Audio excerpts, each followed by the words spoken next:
سلام زي خبركم تخاتلت بين تي في نلومي ربع شوم وانتحدار زي التدالو على توزينات تزلكم مسئل لخو كم وتروك ساف صامي رباطنا نخد كتاتولنا عند عدمكو بقدامنت أرأس زينا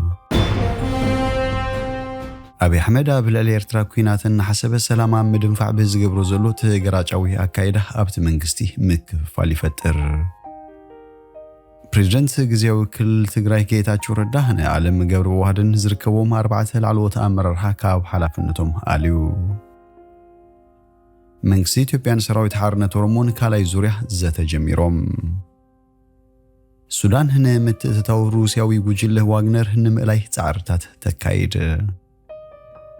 አፍሪካዊ መራሒ አሜሪካ ተወስዶ ናይ መስራስ ጉምቲ አያገድሰናን ከምዝበለን ካልእን ዝድህስስ መደባት ሒዘልኩም መጽለኹ ሰናይ ናይ ምክትታል ግዜ እንዳተመነኹም አብዛ ቻናል ድማ ናይ ወትሩ ተኸታተልቲ ንኽትኮኑ ሳብስክራይብ ብምግባር ናይ ደወል ምልክት ክትጥውቁ ብኽብሪ ይዕድመኩም አቢ አሕመድ አብለል ኤርትራ ኩናትን ሓሰበ ሰላም ምድንፋዕ በዝገብሩ ዘሎ ተገራጫዊ አካይዳ ኣብቲ መንግስቲ ምክፍፋል ይፈጥር ካብ 2018 ክሳብ 2023 ኣብ ዝሓለፉ ሓሙሽተ ዕግርግር ዝመሉ ዓመታት ኣብ መንጎ ኤርትራን ኢትዮጵያን ዝነበረ ዳይናሚክስ ካብ ጸሊና ምትሕጋዝ ተሰጋጊሩ ሕጂ ድማ ናብ ኣፍ ደገ ኩናት ከይሰጋገር ዘፍርሕ እዩ እቲ ዝንቀሳቐስ ዝምድኖ ምስ ዞ ፖለቲካውን ናይ ስልጣን ቃልስን ብዕምቆት ዝተሓዋወሰ ኮይኑ በቐንዱ ኣብ ዙርያት ኢትዮጵያ ድሕሪ ናጽነት ኤርትራ ኣብ 1991 ዝሰኣነቶ ቀይሕ ባሕሪ ዳግማይ ንምብጻሕ ዝገበረቶ ዓብ ጻዕሪ ዝዘወር እዩ ቀዳማይ ሚኒስትር ኢትዮጵያ አብይ አሕመድ በቀጻለ በድሕሪ ዕጹ ማዕጾ ንሕወሓት ናጽነት ኤርትራ ክትቀበሉ አይነበረኩምን ብምባል ይወቀስም አብይነቲ ኣብ ዝሓለፈ ዓመት መንጎ ሕወሓትን ፌደራላዊ መንግስትን ዝተኸተመ ናይ ፕሪቶሪያ ስምዕ ሰላም ኩናት ሓድሕድ ኢትዮጵያ ዘብቅዕ سمع سلام كوانت تباله حجيجن زلو خونتات إثيوبيا ناب زخف درجة زبصح زلوم بعصر تسلسلت كمتي مع كان زينة إثيوبيا أبي أبكر محجز تغرح مدره ناب بايتو بمغرب هم وسوخ غتصلن كله بتهاجر ميدياتات وصي من باري ذكر كي بحرين متى إثيوبيا ويناب بيت نمسوقام زلو أقداس نزقول لحقمون مدبر حيل بحرين مقام زلو هرفان بوقعه مقلاتسو تختيرو درون حيل بحري آغي يركب نقرأ بتاجرات كم بعد جيبوتين سومالين هنا أمريكا خيترفه رجعت كم زي صعبا أبز غرب أوان منستر قدرات وصي أنتوني بلينكن كدتين هاجرات كابهم العالق طبعا هنا سنة لولاونة جزءات أو حدنة كلن هاجرات نايت زوبا كخبرة محسين يوم إيرترانات سنة مصر خبت بزي وقعوي محنساتنا بكدم دوباته تملي سايام أبش عن شعات تميتن تسعين شمون تنا بدوبا وقتشتنا بكساب كل تشه زغت سلكينات قاعديدو بتسمع الجرسكا تزازي يوم أزل ما كوميشن دوبك مسرت الصوع سمع ولا كوانت نبره إثيوبيانت كوميشن وسنة بزيد اللي تقبلاته بنتفت سلا زي تقبرته وتزيتر ما كساب كل تشن 10 شمونتن وطريح زملو جزيه يحلفهم أبي حمد أبو رحي حامل كل تشن 10 شمونتن ناب إرتراب زبص حلوان كلتين هجرات كونات كام زبك عفليتن ዲፕሎማሲያዊ ዝምድናታት ናብ ንቡር ንኽምለስ በራታት ዳግማይ ከኸፍቱ ብዶባቶም ብምኽፋት ንግዲ ኽጅምራን ተሰማሚዖም እዛ ገዳስ ስምዕ ሰላም ኤምባሲታት ዳግማይ ክኽፈታን ኣብ መንጎ ክልቴን ሃገራት ዝግበር በራታት ዳግማይ ከጅምር ብምግባር ኣብ መጀመርታ ዓቢ ተስፋ ፈጢሩ እዩ ኣብይ ኩናትን ሓሰበ ሰላም ኣብ ምድንፋዕ ብዝገብሮ ተገራጫዊ ኣካይዳ ዝፍለጥ እዩ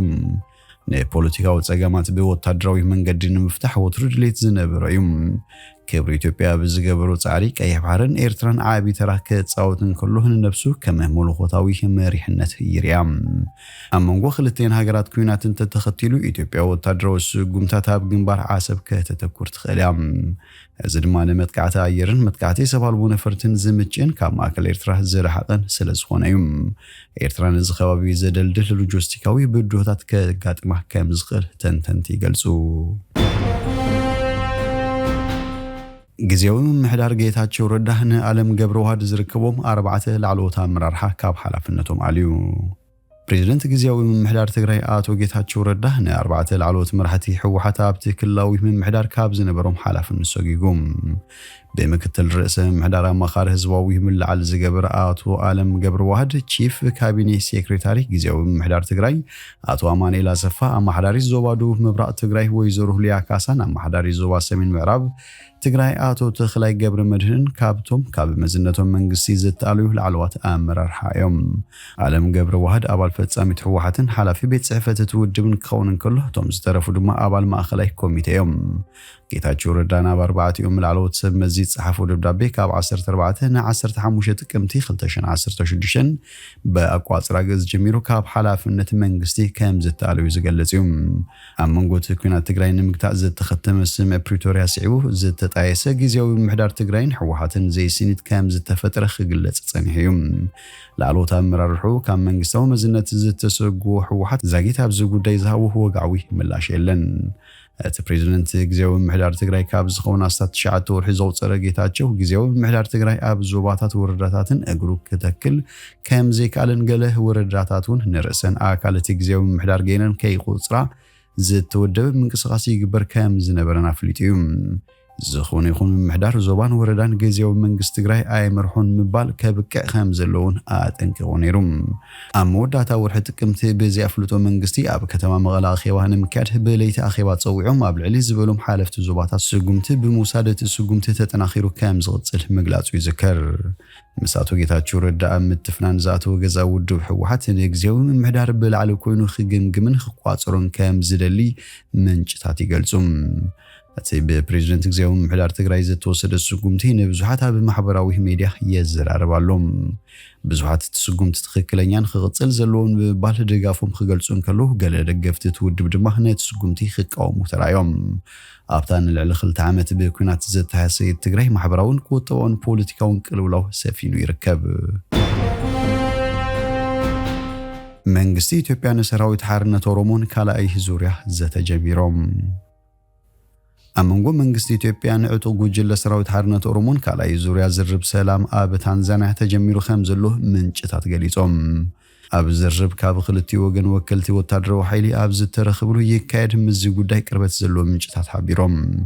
ኣብ ዝሓለፈ ኣብ ደሴት ዛንዚባር ዝተኻየደ ቀዳማይ ዙርያ ዘተ ውድብ ሃገራት ምብራቕ ኣፍሪካ ኢጋድ ኣሜሪካ ኖርዌይን ኬንያን ኣተሓባበርቲ መንባረን ዝዝከርዩ ነዚ ሕጂ ተጀሚሩ ዘሎ ዝርብ መን ብመንጎኝነት ይምርሖ ከም ዘሎ ዛጊት ዝነፀረ ሓበሬታ እኳ እንተዘይለ ኢጋድ ግን ነቲ ቅድሚ ሕጂ ዝነበሮ ተራሕ ዳግማይ ክቕፅሎ ትኽእሉ ከም ዘሎ ይግለጽ بزعبا زي حدش زته بوغن منگس ኢትዮጵያ ይኹን ሰራዊት ሓርነት ኦሮሞ ዛጊት ዝተዋህበ መልስ የለን ቅድሚ 6 ወርሒ ኣብ ታንዛንያ ከተማ ዛንዚባር ዝተኻየደ ቀዳማይ ዙርያ ዝተኸለትዮም ወገናት በዘይ ጭቡጥ ፍረ ከም ዝተበተነ ሃይርሳዕን እታ በሰሜናዊ ምብራቕ ዛንዚባር ዝተኻየደ ቀዳማይ ዙርያ ዝርብ ድሕሪ ምዛሙ ክልቲኦም በብወገኖም ኣብ ዝወፅኦ መግለጺ ኣብ ገለ ጉዳያት ኣብ ስምዕ ክብጻሕ ከም ዘይተኻለ ኣፍሊጦም ነይሮም እዮም ይኹን እምበር ክልቲኦም ኣብቲ እዋን እቲ ቀዳማይ ዙርያ ዝርብ ኣገዳሲ ምዃኑ ኣፍሊጦም እዮም ብፍላይ ድሕሪ ቀዳማይ ዙር ዘተ ኣብ ዝተዘርግሐ መግለጺ መንግስቲ ፌደራል እቲ ዘተ ብዝበዝሐ ሸነኹ ሃናጺ መንባሩ ጠቒሱ እዩ ሰራዊት ሓርነት ኦሮሞ ድሕሪ ምዛመት ዝርብ ኣብ ዝወፅኦ መግለጺ ኣብቶም ቀንዲ ፖለቲካዊ ጉዳያት ዝብሎም ስምዕ ክብጻሕ ከም ዘይካለ መልኪቱም መንግስቲ ፌደራልን ሰራዊት ሓርነት ኦሮሞን እቲ ዝርብ በዘይ ውጽኢት ዝተዛዘመሉ ምክንያት በውግዒ እኳ እንተዘይገለጹ ካብቶም ዘይተሰማምዑሎም ጉዳያት ሓደ ሓባራዊ መሰጋገር መንግስቲ ምቋም ምዃኑ ካብ ተሳተፍቲ ትዘተ ተገሊጹ ነይሩ ሰራዊት ሓርነት ኦሮሞ ግንባር ሓርነት ኦሮሞ ፌደራሊስት ኮንግረስ ኦሮሞን ካልኦት ኣብ ክልል ኦሮሚያ ዝንቀሳቐሱ ፖለቲካዊ ውድባትን ዘጠቓለለ ሓባራዊ መሰጋገር መንግስቲ ክቆም ሕቶ ከም ዘቕረቡ ይገልጹ እዚ ጉዳይ ምቋም ሓባራዊ መሰጋገር መንግስቲ በዘይ ዘተ ፌደራል መንግስቲ ተቐባልነት ኣይረኸበን ኣብቲ ኬንያን ኖርዌይን ብመንጎኝነት ዝተሳተፉ ቀዳማይ ዙርያ ዝርብ ሰራዊት ሓርነት ኦሮሞ ካብ ኢትዮጵያ ወጻኢ ካብ ዝመጹ 6 ልኡኻትን ኣብ ደቡብ ኦሮሚያ ዝንቀሳቐሱ 2 ኣባላት ሰራዊት ሓርነት ኦሮሞን ተወኪሉ ነይሩ بوغن መንግስት ኢትዮጵያ ማኻረ ሃገራዊ ድሕነት ቀዳማይ ሚኒስትር አምባሳደር ሬድዋን ሁሴንን ሚኒስትር ፍትሒ ጌሩን ጢሞቴዎስን ተረኺቦም መንባሮም ይፍለጥ ሱዳን ምትእትታው ሩሲያዊ ጉጅለ ዋግነር ንምላይ ጻዕርታት ተካይድ ኬቭ ፖስት ዝተባለትና ዩክሬን ማዕከን ዜና በአምዳ ከም ዘስፈረቶ ፍሉያት ኃይልታት ዩክሬን ኣብ ሱዳንን ዋግነር ግሩፕ ናይ ሩሲያ እናሃደኑ ዘርኢ ክልተ ተንቀሳቃሲ ስእልታት ከም ዝተረኽበ ሓቢራ بمسارة منشي حد أبال ستان مكلخال يوكرين أبزوان زي يوكرين نوجل واغنر ناي روسيا كاب سودان مصراي سرحتات كايد آل ختبلون تغيسام اتسمو زيت تقصب على سلطان كيف بوستا بزهبو حبريتات تنكساقس اللي من الباس سرحت فليات أهدو تاسل يوكرين زريك خوني خلي بمبال نتسطو خونتات جن زرزر حبريتات كبايدلين مرحوة تدرو منجس السودان عبد الفتاح البرهان مس بريزيدنت يوكرين فلاديمير زيلينسكي كرمو ركبا كايدو منبارو يذكر بريزيدنت زيلينسكي ناب كندا بز غوازلو زنبر اوان اب ايرلاند بز جبرو حاصيل عرفتيو ركب تخايدوم ابت بقدام 23 مسكرم زتخيد ركب كلتيوم مرحتي بزعباتي هنا حوار تصلايهم روسياوي جوجل واغنر كمز تمايتو زفلتيوم روسياوي جوجل واغنر مس السودان زتفلاليه نقداون وتدراون ركب አለው ተባይሉ ክخصስን كلهم እቱ جوجل ግን ኣብዚ ሕጂ ዋን ኣብ ታገር ዘካር ዘሎ ግጭት ዝኾነ ይኹን ኢድ ከም ዘይብሉ ይዛረብ ኣብ 2017 ናሽዑ ፕሬዝዳንት ሱዳን ዑመር አልበሽር ኣብ ሞሮኮ ምስ ዝገብሩ ዑደት ምስ ሩስያ ተኸታታሊ ስምዓት ፈሪሙ ነይሩ እዚ ድማ ሩስያ ኣብ ፖርት ሱዳን ቀይ ባህሪ መደበር ኃይል ባህሪ ክትተክልን ኣብ መንጎ ሩስያን ኩባንያ ام انفستن مينستري معدن سودانن اب عدنا ورقي زتكور سمعتن زتقاللو يوم بيت صفت كازنا امريكا اب تشعوان كوبانيا ام انفستن ناي تحدورسي وجله ميرو جولدن اب سودان ناي وجله واغنر جنبارات مخانم كاسيسو نيريو افريكاوي مرحي امريكا توصلو هناي مسرات سقومتي ايقدسنا نخبر كليسو بريزيدنت اوغندا يوري موسوفيني هاغرو بتي امريكا توصلو اتكن زلا كاب نغداو سم اغوا هناي مسراس غومتي كام زي تسنابد افريتوم از بريزيدنت نز زغل زلو زحلف سون بريزيدنت امريكا جو بايدن ان اوغندا كاب نغداو يوعل اوغاوا كام زرزه دحري متنقاويوم وعل اغوا امنغو امريكان هاغرات افريكان بناصا قرص نغداو لوط بمكاد اب 2000 زتختم سمعيوم بريزيدنت بايدن نيجر غابون ريبوبليك ماكل افريكانون بمغحسبو مسلات بمخصاص كابتناي نغدي سم كسر رزا كم زخلايو زحبر زلوم بريزيدنت موسوفيني هاغرو كتبصحو اتدل شوتون موقع بزيناي زخونه حجز كسر خم تخليو اغنزيبوم نسو بتوساخبت مس امريكا بزي قرص كايد زصنح نغداو ملوات نابتا هاغر بونن عالبان كتلخ كم زصنحس يقلص زي خبركم تخطاتلتي بين تي في نلو مزبلنا يوم سنادونا ابز ودينا لنا مسانا سلتصنحكم بلبنا مسجن ببزلخمو سلام